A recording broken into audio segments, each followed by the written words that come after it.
All right. So Baruch Hashem, we finished Perek Gimel, chapter 3. Long chapter 3. And it's possible we forgot already how many chapters are in this Shaar and what the chapters are. And it's, at the end of the Hagdama, Amar Mechaber, the Rabenu Bachaye said to us what the chapters were. He told us how many there were and what they were each about. But that was a long time ago, so I just want to refresh our memories.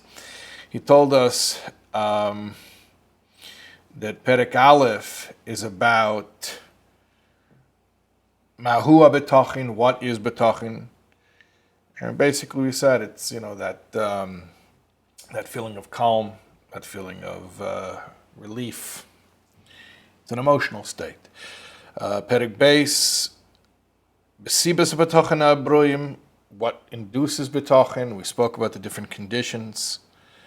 Vashlishi, that's the chapter we just finished, chapter 3. Bebir Hakdomes, the Hakdomes. We had those, 5 Hakdomes, prophecies.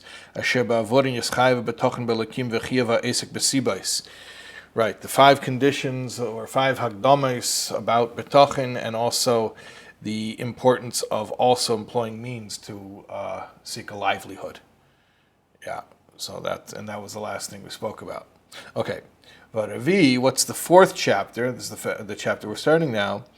He said was Bebira dvorim asher bohem yiyah Bitachon v'chiyav shivcha ignusei bohem. The instances in which Bitachon is applicable, where it's praiseworthy, and where it's reprehensible. So, basically, chapter 4 is about the proper application of Bitachon. Okay. Perek Revi, chapter 4. Aval advarim shechayev hamaymin livtayach v'hem ala beiri yisayla kela l'meisam shnei minim. The concerns in which the believer is obligated to rely upon the Creator, may He be exalted, are of 2 kinds. All right, and the Rabenu Bachaye is going to give us these categories, and then subcategories and subcategories of subcategories. You'll see. Okay. The first 2 categories. Echad mehem divrei ha'olam hazeh, matters of this world. Vasheni, the second thing, divrei ha'olam haba, matters of the world to come. Basically, material things and spiritual things. Okay. Now, matters of this world can be further divided into 2 subcategories. Worldly matters for the benefit of this world. In the second, worldly matters that are for the benefit of the world to come. Okay. So we have 2 subcategories of worldly matters. Worldly matters that are for this world, and worldly matters that are for the world to come. Now, that first category, worldly matters that are for the benefit of this world, can be further divided into 3 subcategories. Halskop. Okay. One is the benefit of the body, the actual physical body, physical health.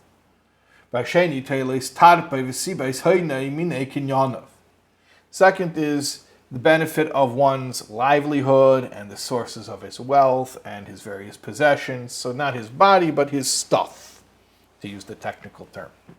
The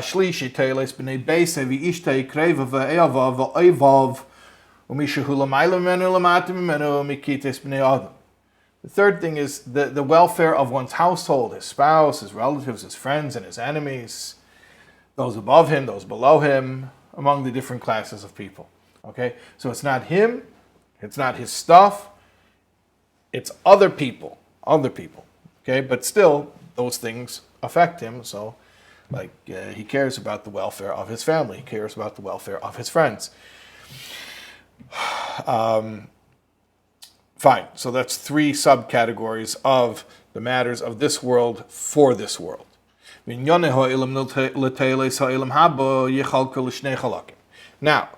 worldly matters that are for the world to come are divided into two parts, meaning two subcategories, right?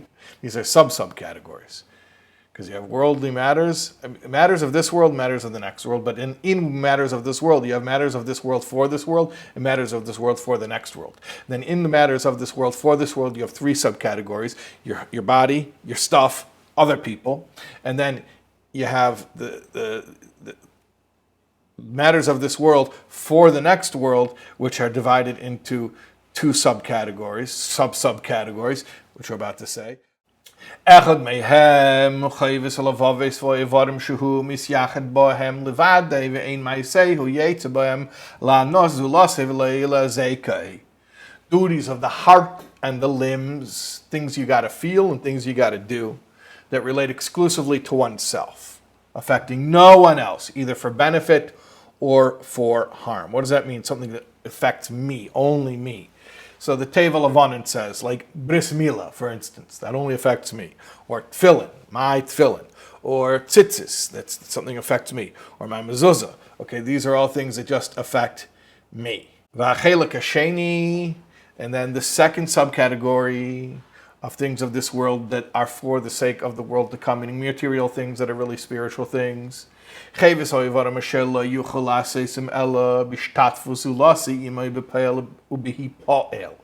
are duties of the limbs that can be discharged only in association with another person, where one of them is active and the other passive. A poel and a hipoel.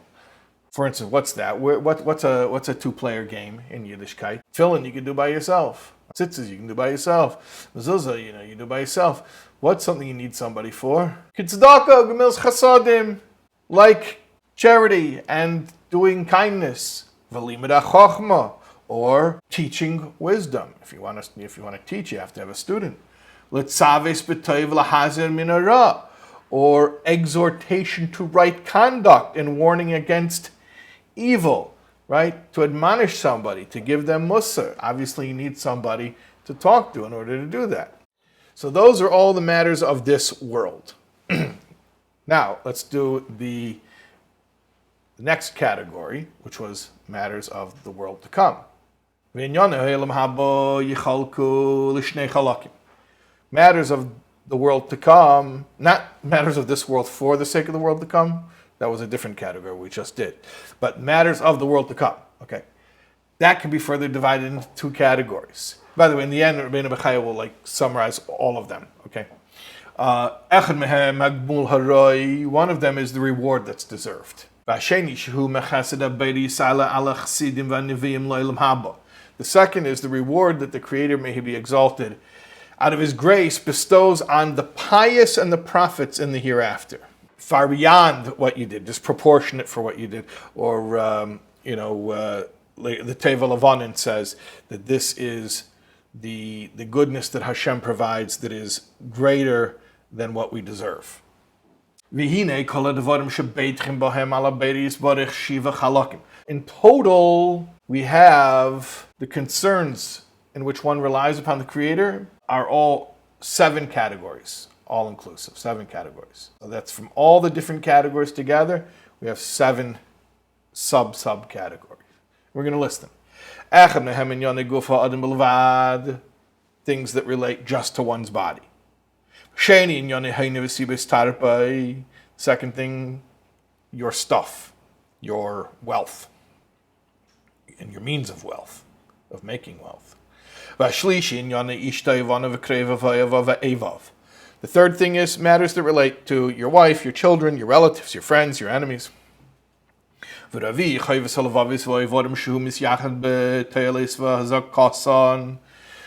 of the heart and the limbs that affect oneself alone, either for benefit or for harm.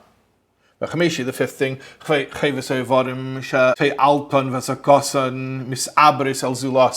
external duties, duties of the limbs that affect others as well, for benefit or for harm. It's interesting. For yourself, there are both duties of the heart and duties of the limbs. When it comes to affecting others, there's only duties of the limbs, because presumably people are affected by your actions, not necessarily by your feelings. Vashishi, in the sixth category, Gmul Ha'ilam Haba Sheyikfiya Ma'isa Ba'ilam Hazeh, the reward in the world to come that's in accordance with one's conduct in this world. Vashvi, in the seventh, the last category, Gmul Ha'ilam Haba Sheyiyah Mehaberis Barech Al Derech HaChesed Al Sugula Seva E'avav.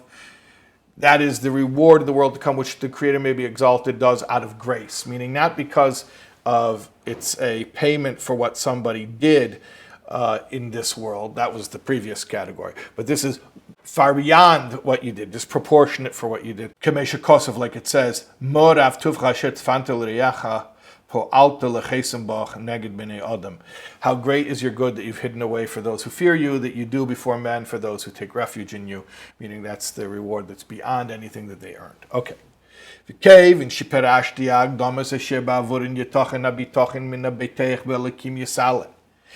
explained the prefaces that make possible the reliance of one who trusts in Hashem, may He be exalted. Where did we explain the prefaces that make possible the reliance of one who trusts in Hashem? Remember? But the entire chapter 2, and then again at the beginning of chapter 3, we spoke about the things that induce bitachon or elicit bitachon. Okay, so having explained that, Rabbi Bachaye says, now what's like the next step here that we got to cover? Yesh olai, it's incumbent upon me now. Lismech lehen pirush afne yesha bitachon b'chol echad ma'ashiva dvarim asher bohem yiftach kol beitech al alakim v'al zulase echad echad. I must now follow them with an explanation of the proper way, the proper manner of reliance in each of the 7 concerns in which one who trusts relies on Hashem and on something beside Him. Basically, Rabenu Bachaye breaks down our lives into seven areas that we have to be concerned with. Okay, the material and the spiritual, and then the material for the sake of the material for the sake of the spiritual. Then there's subcategories of that. Then there's the spiritual. There's 2 categories within the spiritual. 7 categories altogether. There are 7 things that basically a person has to. I don't want to say worry about, because the point here is not worry, but there's 7 things that a person is concerned with.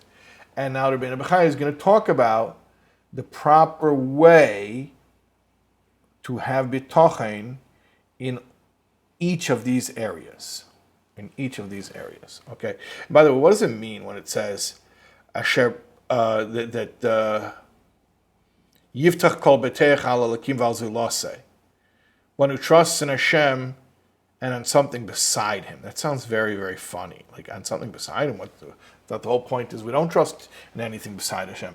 So the Neder B'Kodesh explains that means that things where it looks like there are other reasons for the accomplishment. So we're talking about matters where there's a natural, plausible explanation of how it worked. How should we have the bitachon in that case? Yeah. Okay. Fine. Let's continue. Ve'emer b'pirish ha'chelik harishin mehem hu binyani gufa adam bilvad. Okay, so let's look at the first group, the concerns of one's own body. Ve'hem chayav u'meisei v'terev mezeinei L'michyase, Malbushe, V'dirase, Ubriuse, V'cholye, Midaisav. So basically, his life, his death, his maintenance, food, clothing, and shelter, his health, his illness, and his character traits. What's the proper way to rely on Hashem in regard to that stuff, that personal stuff?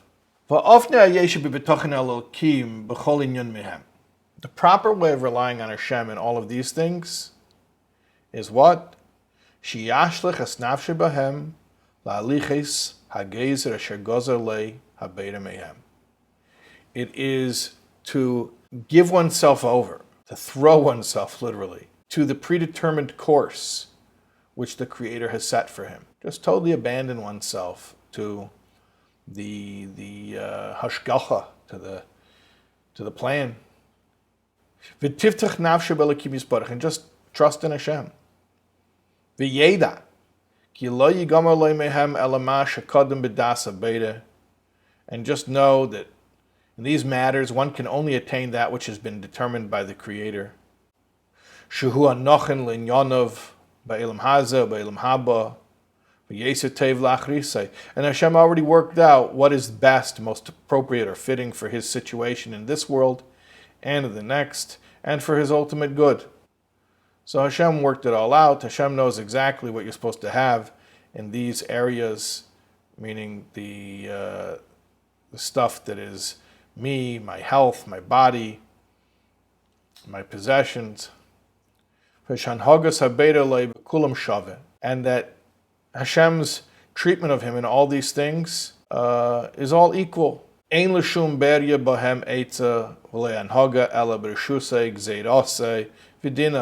No created being has any, the term here is eitza, advice, but it really means like they don't have any input and they don't have any influence. That's how I'll translate it. Except with Hashem's permission and Hashem's decree. No being, whether it's a human being or an institution or a country or a force of nature, nothing can have any effect on your body, your health, your life, your death, unless Hashem is directly decreeing that that's the effect that it should have.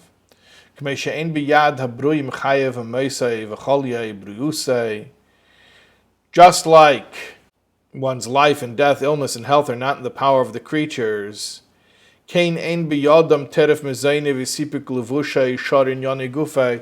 so they also don't have control over his livelihood and maintenance and clothing and other bodily concerns. And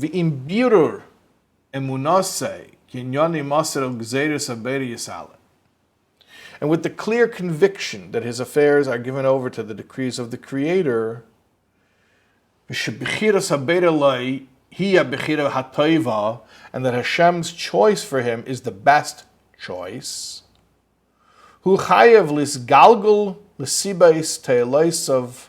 he's at the same time, he's obligated to pursue the means most beneficial to him, and to choose that which seems to be most the best course of action in the matter. And then Hashem will carry out whatever he has foreordained. So it's an interesting intersection between free will and predestination. The way that Rabenu Bachaye is explaining it is, look, it's all bashert. All these things are all predetermined. And at the same time, you have to make effort based on your best knowledge, based on what seems like the most responsible, most logical course of action. Even though clearly that's not going to determine the result, but we have to go through that process nonetheless.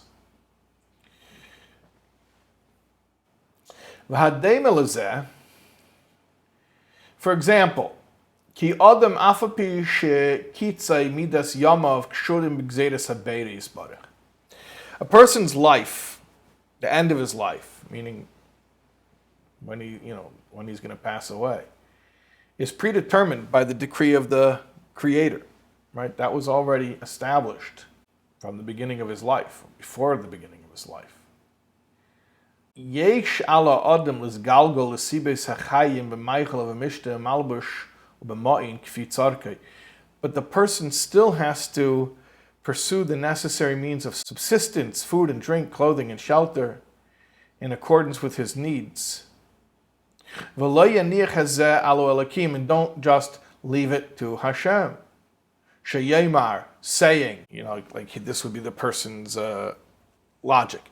Im kodem b'gzeiras haberis she'echye, if it's already foreordained that I'm supposed to live, yasher nafshi begufi mibli mazen kol yemei chayai. I will then he'll preserve my soul within my body without food all the days of my life.